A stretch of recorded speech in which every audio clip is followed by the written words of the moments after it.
Hell yeah. Another service with Father Phil? Yes, sir. Sermon. That was a fun one. So we supposed to call you Old Man Fili now? Like Old Man Wolverine, I like that. Yeah. Old Man Logan, Old Man Fili. Does it really feel like you're fighting the new generation out there when you go out there? Every day, brother. You should walk in an MMA gym. I just train with you know what I need to do? I'm going to do it on my Instagram. I want to write a list of all the kids that I'm really excited about coming up. For example, there's this kid Jackson Glass. I just trained with him. He's 17. He's given me some of the toughest rounds I've ever had, and he's 17 years old. I've been fighting longer than he's been alive, and he's giving me really tough rounds. We got a kid at Alpha Male named Eric Cortez. There's a bunch of kids that I've been able to kind of help and be around and train with and hopefully give some advice to. And yeah, man, it's this thing of ours is turning into a legitimate sport, man. Kids are doing it at like 5 years old instead of football or baseball. So yeah, it's crazy to see the next generation come up and, you know, C-Rod's a few years younger than me. I'm at a place now where I'm not sure if I'll be fighting too many guys who are younger, who are older than me at this point in my career, you know? And yeah, I guess that's a gift. It's a blessing to grow into an old man in a sport that kills young men quickly, you know? Like a lot of guys don't make it this far, and so I'm trying to practice gratitude for that. And I think you sound like it right there too. You know, I mean, like, I think it's one thing, you know, to think about the future of the sport, but here you are in a gym. You know, I'm sure there was a point when you walked into the gym, you were the new guy and never thought you'd be the guy teaching the next generation. But is there a point of pride, you know, knowing that you are helping to bring the future of the sport up? Yeah, when I walked into the gym, I was 19. I walked into Alpha Male, I was 19. I had head tattoos and a mohawk and an ankle bracelet because I was on house arrest. I had an ankle monitor. I had an ankle monitor on because I just got out of jail. And thankfully, Danny Castillo and Uriah Faber and those guys took me under their wing. And it sounds dramatic, but it's true. They saved my life. If it wasn't for Danny Castillo and Uriah Faber and Joseph Benavidez and all those guys, I probably I'd be in jail or, you know, some shit dead-end job. And those guys saved my life. And so, you know, if I'm able to pay it forward, it's something I really take a lot of pride in. And yeah, it's an honor to be able to be in a position where, you know, the young guys in the gym will ask me advice, and I get to have to take a second, like, there's got to be somebody better. Like, I can't be the guy, but I guess I am, you know? And that's, yeah, it's a special thing. Yeah, I was going to say, especially with those life experiences, I think you bring probably a unique perspective that they probably appreciate, you know. And if you think back to that guy walking in the gym, to think about your longevity here at the UFC, now you have a family, you're a father, and you're still doing it, you know, that's got to be something that you probably never thought that would even be the case back then. Yeah, my plan was to, like, be a world champion, party, overdose at 27 like a rock star, and just be out of here, you know what I mean? But now look at me, I'm a fucking sellout. I'm 35, I'm a good dad, I got 2 mortgages, I'm all well adjusted, go to therapy. The 19-year-old me'd be sick. No, it's a blessing. Getting older. I'm not old. Yeah. Not old, but I'm getting older, and I'm starting to see the value and the beauty in it, and yeah, I keep saying it. You know, I sound like a broken record, but I'm just grateful, man. Just best job I ever had. Yeah, and I know you gave a lot of respect to you know, your opponent out there. Yeah. But you were a little surprised with as the scores are getting read, huh? Yeah, I have to go back and watch it. When you're in the fight, it's hard to tell exactly what's going on. You know, exactly, but I didn't think it was a split decision. I don't think there was any part of that fight that I really wasn't.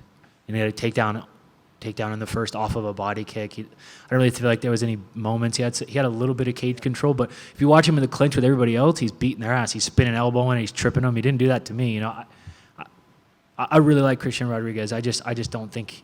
I don't see how he won the fight. I don't see how a judge could say that he won the fight.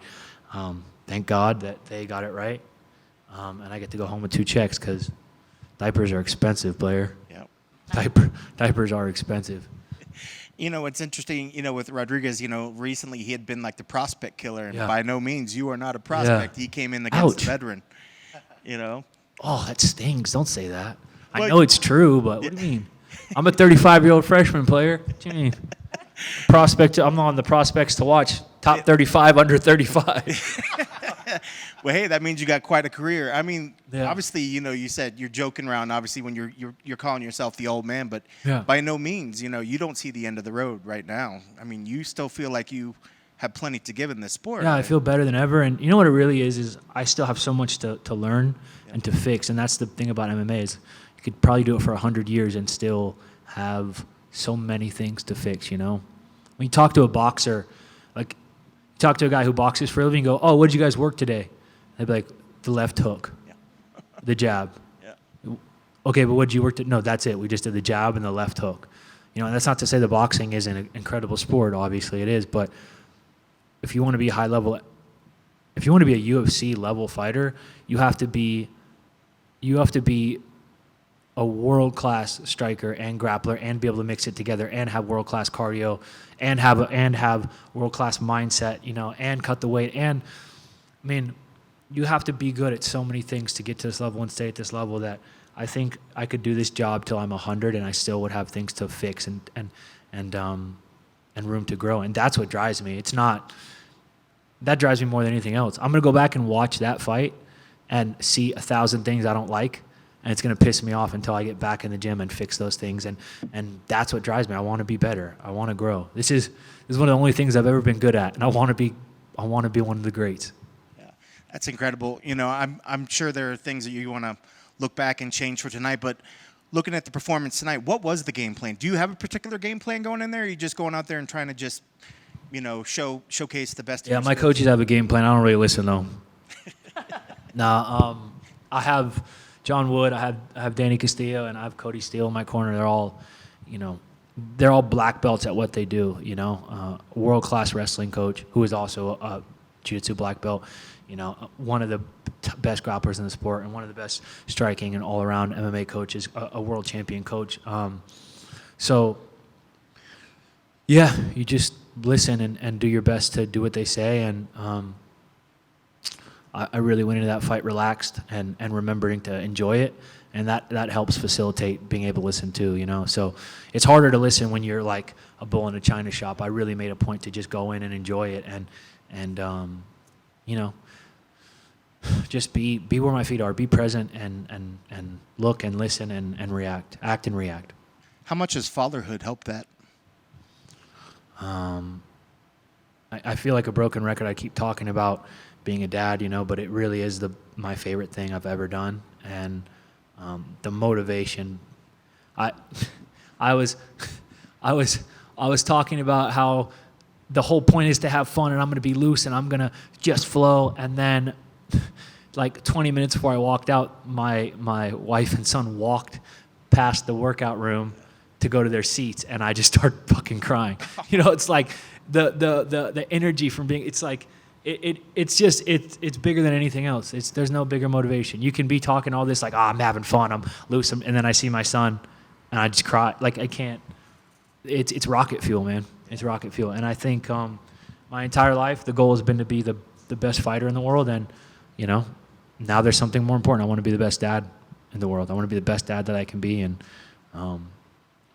yeah, like there's no after party. As soon as I get down here, I bought $200 worth of Whole Foods snacks last night.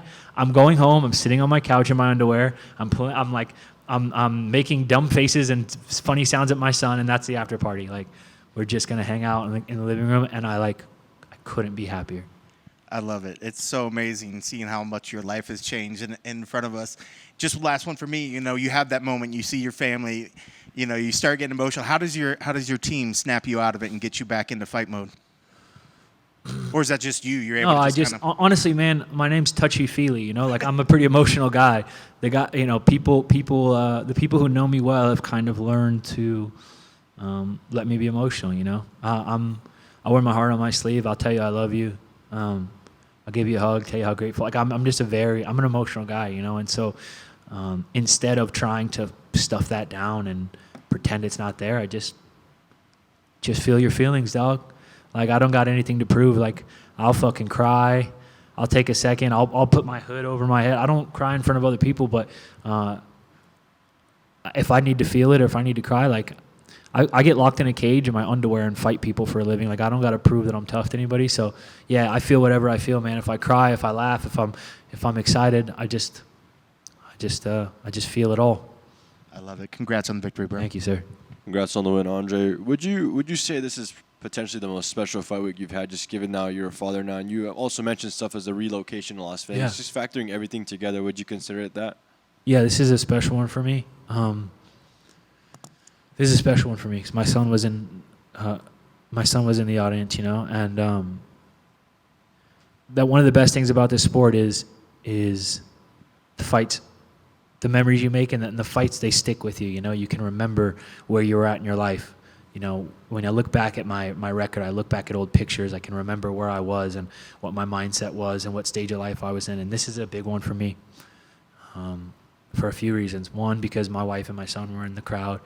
And two, because I'm such a creature of habit, you know. I don't like breaking routine. I eat the same, I'm borderline autistic. I eat the same meal every day. I never get tired of it. I do the same thing in the same routine. I don't like when my routine gets broken. I find what works for me, and nothing is better than my routine, you know. And moving to Vegas, working with new teammates, working with new coaches, trying new systems, you know, that was a real challenge for me, to be open to things and to try to be receptive to new things. It's not my strong suit, you know. So as much as I'm very happy about the win, I'm maybe even more proud of myself for really trusting the process. Because we all say we trust the process, but it's like, for me, I'm like, yeah, I'll trust the process. As long as I get what I want at the end, as long as you make sure that I get exactly what I want at the end, I'll trust the process. And that's not how it works. You just have to trust the process. And I did that, and I'm immensely proud of myself for it. For sure. And obviously the scorecards were all over the place, but Yo, dude. how did you adjust from the start of that first round to the end of the last round? I didn't catch exactly what you were telling him. I feel like you were asking him to just bring the fight in those final 10, 20 seconds. How did you make those adjustments from the first to the third? No, we had like 10 to 20 seconds left, and he looked at the clock and then looked at me and pointed down like the Holloway point, and I said, no, fuck you. And I stuck it, and I kept sticking and moving. That's what happened. I'm not doing that. Like I said, diapers are expensive, groceries are expensive. I've had lots of fights where I could prove that I'm tough. I think that fight was exciting. I hope it was an exciting fight. But I don't need to stand there and go, okay, point at the ground, let's go. First of all, no one does it right. Max is the only person that does it right, where you plant your feet and you swing. And I'm not saying I'll never do that, but I'll probably never do that. If I ever fought Max Holloway again, which I'm not gunning for that, I love Max, and I really have a lot of love for him. But if I ever fought Max Holloway again and he pointed at the ground, I would say the same thing I said tonight. No, fuck off. Leave me alone. And I'd get back to sticking and moving. So you're one of those that would agree with the assessment Dustin gave after they asked him about the final 10 seconds with his fight. Dog, have you seen how that's worked out for a lot of people? I'm cool. Like, we could gamble later after the fight, bro. I'm not here to gamble. I'm here to be sharp. I'm here to be a world-class fighter, and I'm here to collect 2 to 3 checks, and I'm here to make my people proud. I'm not here to plant my feet and throw unless that's part of the game plan. More power to people. I'm actually pretty honestly, I got the mic, so you guys got to listen to me right now. I'm pretty fucking sick of people doing the point and the dog. If you're gonna point at the ground and you're gonna say let's go for the last 10 seconds, and you're gonna try to do what Holloway does, no one else can do it. He's the only one that does it right. You got to plant your feet and throw. It's not plant your feet, throw twice and shoot, or plant your feet and clinch. It's plant your feet and throw. And if I ever do it, I'll do it right. But tonight ain't the night. Awesome, man. That was a great fight, and congratulations for everything, man. Thank you, brother.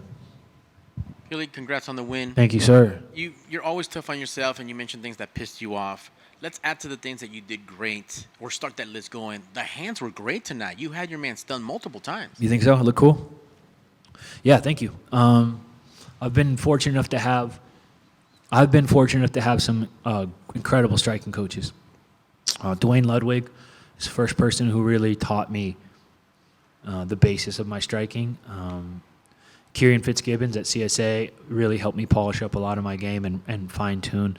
And now John Wood at Syndicate has has helped me sort of fix some foundational things and also add some tricks to the game. And so, I think most of us are just sort of the accumulation of what we've learned and what we've retained. And so I've been fortunate enough to just be around, world championship coaches and with both striking and grappling. And so I think I showed striking and grappling. Hopefully I showed both. But, if you spend 20 years around world championship coaches like I have, you hope you learn some things. So I'm glad I could show it off. Awesome, man. The left hook was crisp, and that right head kick was just off by like an inch. Thank you. Yeah, I wanted to throw the kicks more. At the end of the first, he caught a naked kick that I threw, and I heard Duke Rufus, who's also a world championship coach, telling him to catch the kick. I expected him going in this fight to bump and rip like a cross hook off the kick, but he caught it and ran me down, and I just didn't want to. I didn't want to open up that avenue again, so I stuck with the hands. And I actually threw some leg kicks. I don't leg kick a lot, but I did throw some leg kicks. And, all in all, I think I showed a pretty well-rounded game. I can do everything. The next on the checklist is strangling somebody. I'm going to get a submission my next fight. That's awesome, man. I know when we talked to you in Media Day, you got some new books for us, TV shows, comic books. Yeah. What you got for us now as a father? As far as... reading material and what to watch and all that. How do you switch gears? Oh, dude, Dr. Seuss. It's been Dr. Seuss, Little Critter, Berenstain Bears. Those are probably the big three: Dr. Seuss, Little Critter, and Berenstain Bears. But every day before bed, I bring him into my office, which is just a comic book room, and I show him all the art on the walls, and I show him the comic books. Like, I'm not taking any chances. But I'm not taking any chances. He's gonna love comics. There's only a few non-negotiables. You know what I'm saying? I'm planting the seed now that when he's old enough, like superheroes are gonna be a big thing in our house. That's awesome, man. And last for me, you mentioned the alpha male family. What a beautiful thing that you and Joey B have babies right now at the same time. Yeah, they grew up together. The V boys, Valor and Vito. He's that's Uncle Joe. It's a beautiful thing, man.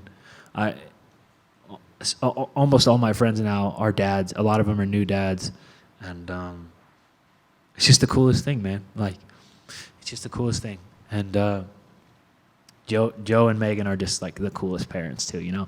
I call them like the Kennedys of MMA. Like I just love them. I adore them both, and their son is a stud, and I can't wait to just have little play dates. Valor, and Vito, the V boys. That's awesome, man. Congrats on the win. Well done, sir. Thank you.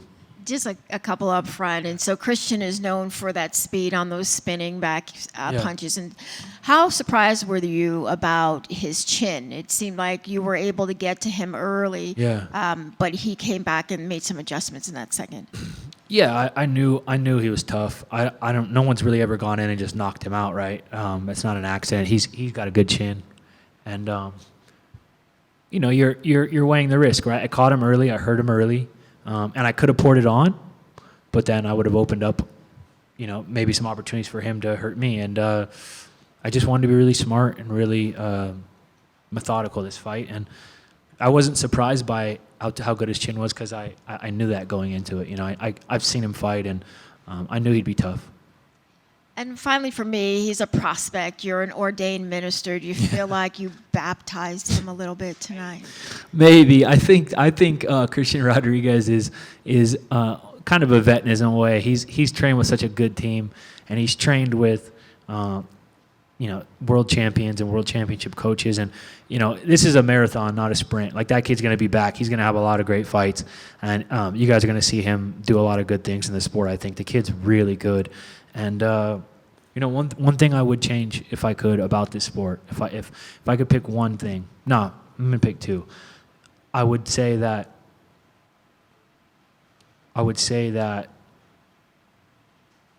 making half your money on a loss is pretty devastating. I wish we could change that a little bit. That's not some big political statement about fighter pay. Just it's I've been on that. Yeah, I've been there. It's tough when you make half your money. Fortunately tonight, and thank God, this is not me being sarcastic, thank God that I got both checks because it's such a blessing. But the second thing is I wish that there was more media and attention even for the people who lose a decision. Like, I think Christian Rodriguez fought his ass off, and I would think he should be able to sit up here and he should be able to have his moment as well. You see that a lot in other sports, and you just don't see it in this sport. And that's part of what makes this sport what it is: high highs, low lows. You know, when you win a fight, you're a hero for 5 minutes, and when you lose a fight, no one gives a shit about you until you win again. That's the nature of the business. But again, I would, as a culture, I would like to see a little more love for all the fighters, even if they drop a decision or whatever happens. You know, just as a culture, because you know, I don't know Christian Rodriguez, but after you fight someone, you have a connection, and he's a good kid. He's a badass fighter, and you're going to see a lot more of him. To